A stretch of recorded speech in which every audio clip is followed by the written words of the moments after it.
Romains 5, 8.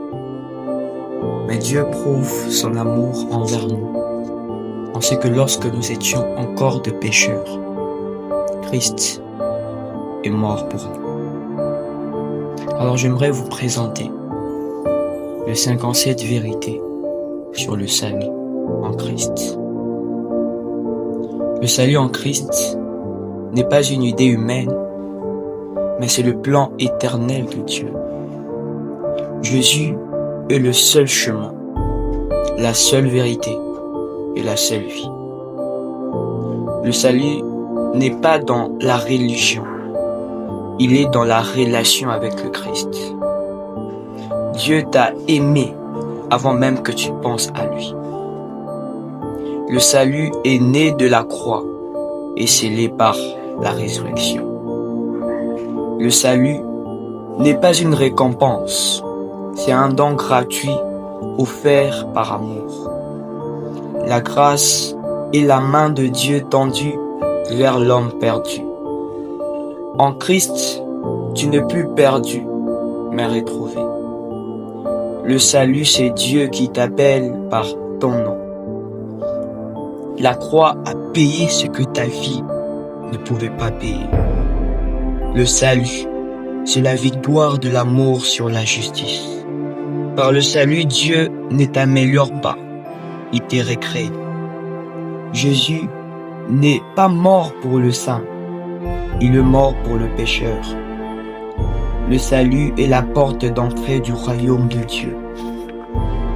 En Christ, le passé est effacé et un nouveau départ est possible. Le salut, c'est l'alliance entre la grâce et la foi. En Jésus, la honte disparaît et la dignité règne. Le salut, c'est le cœur de Dieu, battant dans le cœur de l'homme. Être sauvé, c'est être adopté par le Père céleste. La croix est la signature de l'amour divin. Le salut transforme de pécheurs en témoins. Dieu n'attend pas ta perfection, il veut ton oui. Le salut est le plus grand trésor caché dans le cœur de l'homme. En Christ, ton âme trouve enfin son repos. Le salut, c'est la lumière qui brise le ténèbre du péché. Celui qui est sauvé n'est plus esclave, mais fils du roi. Le salut te libère du passé et t'ancre dans l'espérance. Le salut ne s'achète pas, il s'accepte avec humilité. Jésus n'a pas donné une religion, il a offert une réconciliation. Le salut te rend participant de la nature divine. Le salut, c'est l'expression la plus pure de la miséricorde. Par le salut, Dieu t'appelle à régner avec lui. La foi est la clé qui ouvre la porte du salut. En Christ, tu n'es plus défini par ton échec, mais par sa victoire. Le salut, c'est le cœur de Dieu, embrassant ton humanité. Dieu ne t'a pas seulement pardonné, il t'a adopté. Le salut, c'est le ciel qui touche la terre à travers une âme. En Christ, la mort perd son pouvoir. Le salut, c'est la réponse de Dieu à ton cri silencieux. Par le salut, tu passes des victimes en vainqueurs. Le salut ne t'échange pas seulement de place, il change ta nature. En Jésus, la culpabilité s'efface et la paix s'installe. Le salut, c'est le commencement d'une nouvelle histoire. Dieu ne t'a pas sauvé pour que tu survives, mais pour que tu brilles. Le salut, c'est la preuve que l'amour triomphe toujours. Être sauvé, c'est vivre chaque jour sous les regards du Père.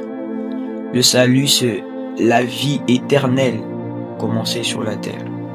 En Christ, ta faiblesse devient le lieu de sa force. Le salut, c'est l'espérance qui ne te soit jamais.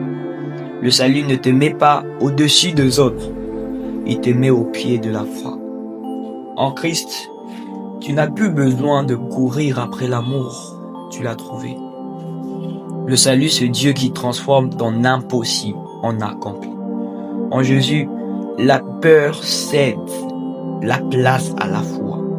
Le salut te rend héritier d'un royaume inébranlable. La croix n'est pas la fin de l'histoire, elle en est le commencement. Le salut, c'est la main percée de Jésus qui ne te lâchera jamais. En Christ, ton âme a trouvé sa maison éternelle. Et en Christ, tu as l'opportunité d'entrer dans un repos éternel après ta mort. Alors comme il est écrit dans les Écritures, si tu confesses de ta bouche le Seigneur Jésus, et si tu le crois dans ton cœur que Dieu l'a ressuscité de mort, tu seras sauvé. J'aimerais prier avec quelqu'un qui n'a pas encore fait l'expérience du salut. J'aimerais prier avec quelqu'un qui n'a pas confessé de sa bouche, qui n'a pas déclaré que Jésus était le Seigneur de sa vie, le Maître et son Sauveur. J'aimerais prier avec quelqu'un qui hésite encore à répondre à cet appel du salut. J'aimerais prier avec cette personne qui, chaque jour, attend parler de Jésus. Il voit une main qui est tendue vers lui pour l'amener dans quelque chose qui est mystérieux pour lui, quelque chose qu'il ne connaît pas. Et j'aimerais simplement t'aider à pouvoir accepter l'appel du salut. Ce don gratuit que Dieu t'a donné. Tu n'as pas besoin de donner ton argent. Tu n'as pas besoin de donner tes trésors pour recevoir ce salut. Car ce salut est donné gratuitement. Quelqu'un a payé le prix pour toi.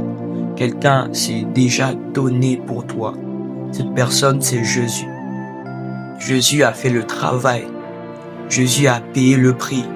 Jésus a subi le blessure, le coup qu'il fallait pour que toi tu puisses être sauvé.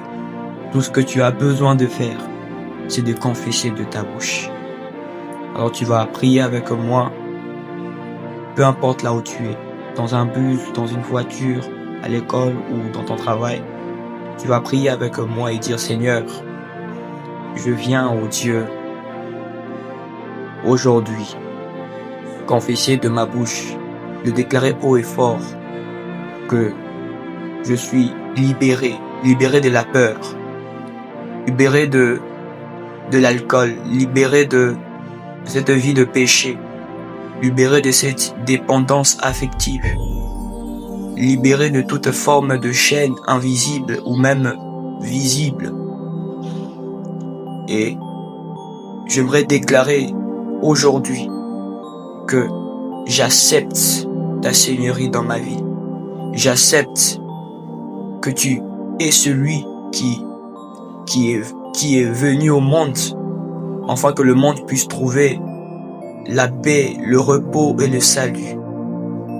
Seigneur, aujourd'hui, j'accepte, oh Dieu, le sacrifice que tu as fait pour moi. Je reconnais le sacrifice que tu as fait pour moi, oh Dieu, par ton Fils, Jésus-Christ.